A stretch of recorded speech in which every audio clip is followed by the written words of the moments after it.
Imagine it's a morning in 1963. You step outside your house and see your neighbor starting their car, but instead of the usual engine rumble, you hear a high-pitched whine, like a jet engine spinning up. This isn't science fiction. It was real. That's the Chrysler Turbine Car, the only civilian vehicle in history powered by a gas turbine jet engine to ever cruise the streets of America. This wasn't just a laboratory prototype. It was a fully functional car, handed over to everyday Americans for real-world testing. Chrysler bet everything, its reputation, finances, and belief in the future, to create what many thought was impossible, a road-going car powered by aviation technology. But what happened? Why did such a bold idea never reach mass production? And why were nearly all the turbine cars destroyed? Today's story reveals the rise and fall of the jet-powered dream that once roared through American streets.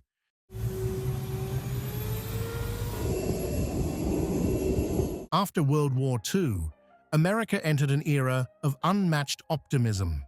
Military victories transformed into an unshakable faith in science and technology. Across the country, people dreamed of a future filled with supersonic planes, automated trains, and jet-powered cars. During this time, the phrase "jet age" appeared on every magazine cover, every gas station billboard, and every futuristic ad. It wasn't just about engineering, it symbolized progress, the American dream in overdrive. By the early 1950s, Chrysler quietly began turning that dream into reality.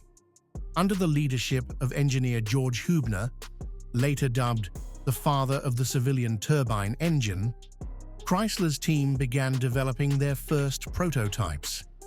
In 1954, the G1 was born. It wasn't pretty, it wasn't smooth, and it wasn't efficient, but it ran. That was the spark, the first flicker of a much larger ambition. G2 and G3 followed in the years ahead. Each prototype reflected Chrysler's persistence and its desire to push beyond the limits, competing head-to-head with giants like Ford and GM. By the early 1960s, Chrysler decided to make a bold move. They no longer wanted to experiment behind closed doors. They were ready to bring turbine technology to the streets. Under the leadership of George Hubner, Chrysler launched a top-secret project to create a civilian car powered by a turbine engine, something that could be driven, licensed, and most importantly, beautiful. The project was meticulously planned, from the engine, transmission, and cooling system to the bodywork. Instead of modifying existing cars like the earlier G-Series prototypes, Chrysler now aimed to create a completely new model with high aesthetic value that embodied the spirit of the jet age. The car body was commissioned from Pininfarina, the legendary Italian design studio known for styling Ferraris and Alfa Romeos. A total of 55 bodies were built in Turin, then shipped to Detroit for final assembly.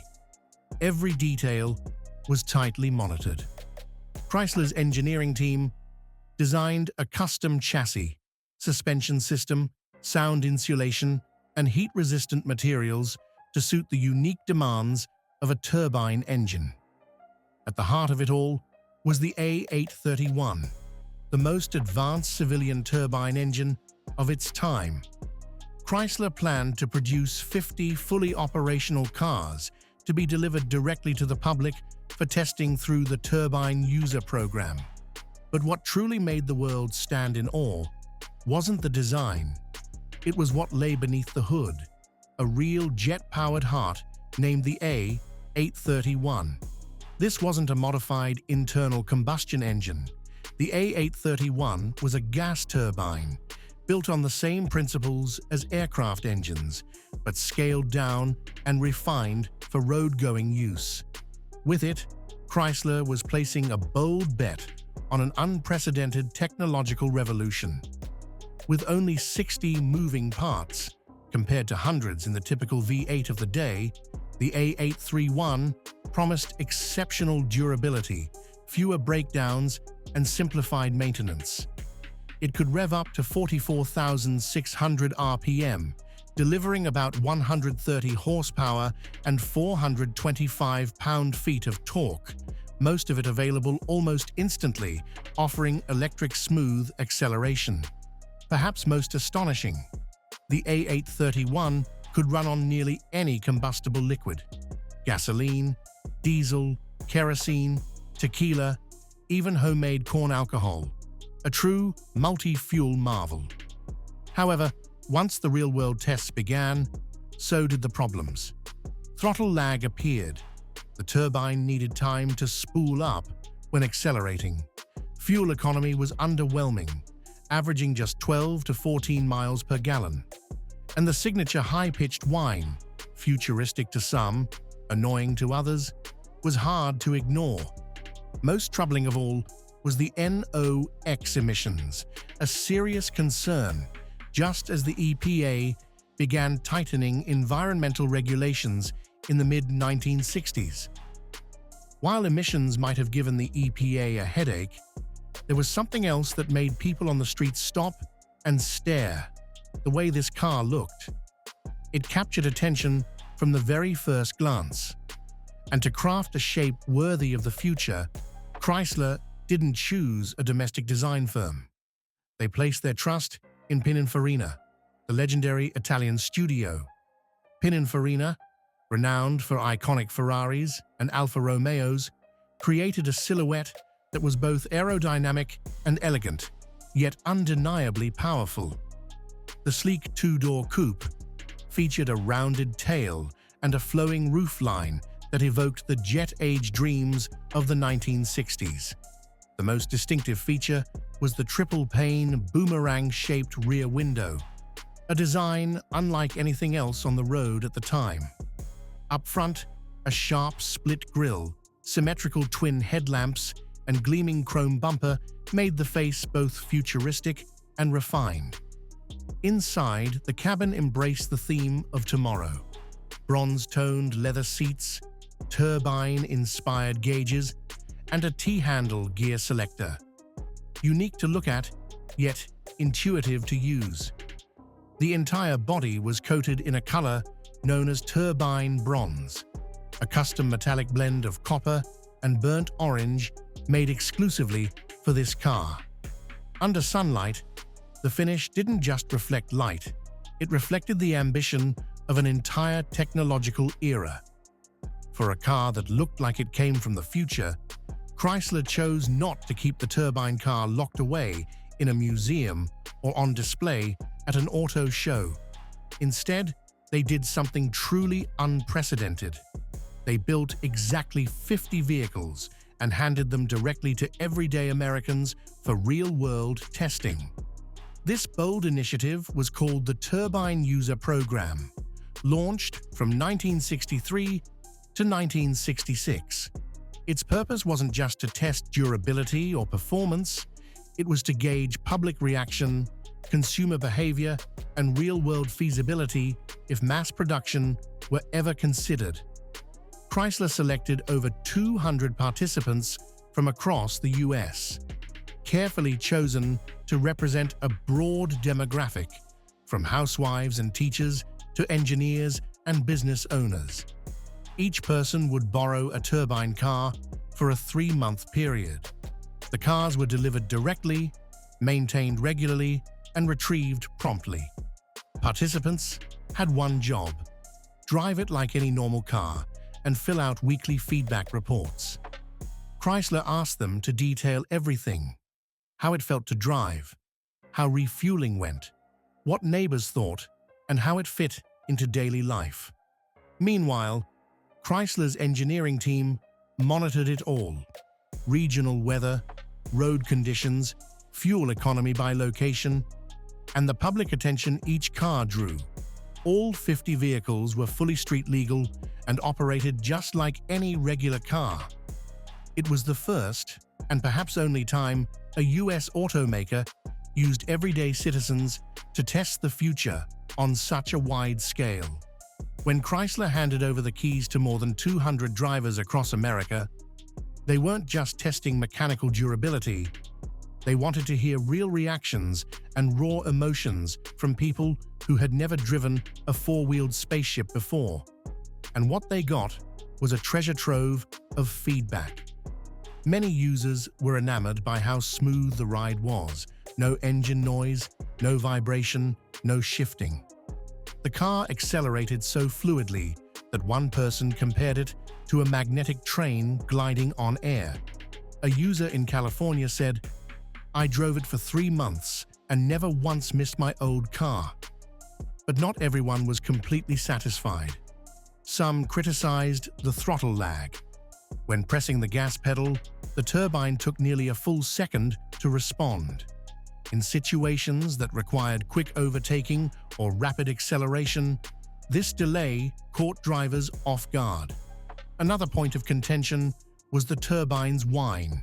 While some thought it sounded cool and futuristic, others admitted they couldn't park near their house for fear of annoying the neighbors. Then there were the unforgettable moments. An elderly couple surrounded by kids asking for autographs. One driver pulled over by police, not for speeding, but out of sheer curiosity. Another was interviewed by a local news crew right in the grocery store parking lot. Chrysler didn't hide the results. They compiled every report, praise and criticism alike, and shared it openly so engineers and designers could learn. Because above all, they knew true innovation only happens when you listen to the people. With such an impressive project, from breakthrough design and cutting-edge technology to a transparent public trial, many believed the Chrysler Turbine Car was just one step away from mass production. But then, nothing happened. Not a single unit made it to market, and most of the 50 test vehicles were destroyed. Why? It wasn't a single issue that doomed the project, but a perfect storm of technical, financial, and political challenges. First was cost. Despite having fewer moving parts, turbines were incredibly expensive to build, especially at low volume. The use of exotic heat-resistant alloys and specialized materials drove production costs far beyond that of conventional piston engines. Then came emissions. Although turbines produced less soot than diesel engines, they emitted significantly higher levels of nitrogen oxides, exceeding new EPA limits introduced in the mid-1960s. Chrysler realized that mass production would require a complete redesign of the turbine system, something financially impossible at the time. And finally, there was industry pressure.